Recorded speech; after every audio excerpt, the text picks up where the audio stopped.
Misaotra anao hatrany dada malalo. Ianao lay ray zanaka fanahy masina. Ianao lay ho avy amin'ny voninahitra. Ianao lay alfa omega. Ianao ny fiandohana sy ny fiafarana. Mendrika anao kalazaina sy hoderaina. Tompo malalo. Misaotra anao satria manokatra ny masom-pananay mandrakariva ianao.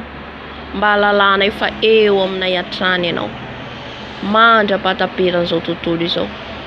Ho ambarao aminay hatrany ny fitiavanao, ny hatsaranao, Tompo, ka dia misaotra Jesosy. Amen.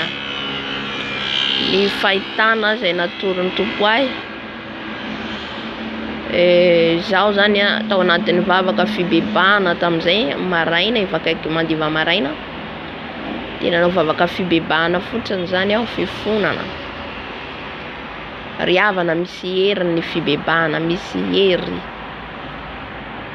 Satria tsika rehefa mibebaka dia manokatra ny lalana ao antsika ny Tompo, ary mamela ny helokontsika izy, ary misokatra ao antsika ny lanitra. Noho ny fahatsapantsika fa maro ny zavatra nataontsika tsy nety, mibebaka mifona antsika dia miaino antsika ny Tompo. Fa tamin'ny fotoana fibebana fotsiny nataoko angamba eo amin'ny adiny 3 na adiny 2. Dia rehefa avy eo zany za nahita fahitana zany aho tandrifin'le varavarakely eny amin'ny lanitra. Dia le kintana nitambatra.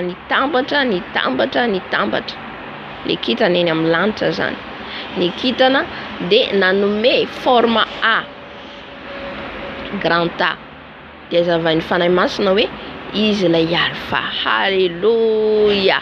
Dia vakitsika ny tenin'Andriamanitra Apokalypsy 1:9. Izao no alfa sy omega, hoy ny Tompo Andriamanitra. Lay fanahy mihitsy nanambarana io grand A hitanao dia izy lay alfa. Izao izy lay alfa sy omega, ny fiandohana sy ny fiafarana. Amen. Ilay ankehitriny sy taloha ary ho avy dia nitsotoha. Ankehitriny amintsika eto izy lay taloha izay manambara, izay miseho tamin'ireny mpaminany reo olom-baositra, dia mbola izy lay alfa. Izy koa lay ho avy amin'ny voninahitra dia lay Jesosy Kristy eto. Izy lay alfa, izy lay omega, ilay tsy toha, ilay mahery, ilay mahagaga. Halleluja. Ke rabaseka rabababa, ho rabababa sarararara.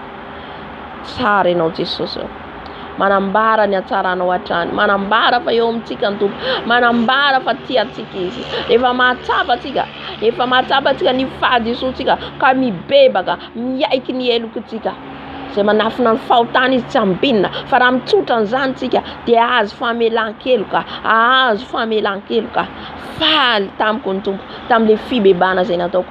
Ka any aho atory aho amin'io vanomboka atory dia nisokatra ny masoko, dia nahita an'ilay kintana mitambatra dia nanome forme A, lay alfa, lay omega, ny fandohana sy ny fiafarana.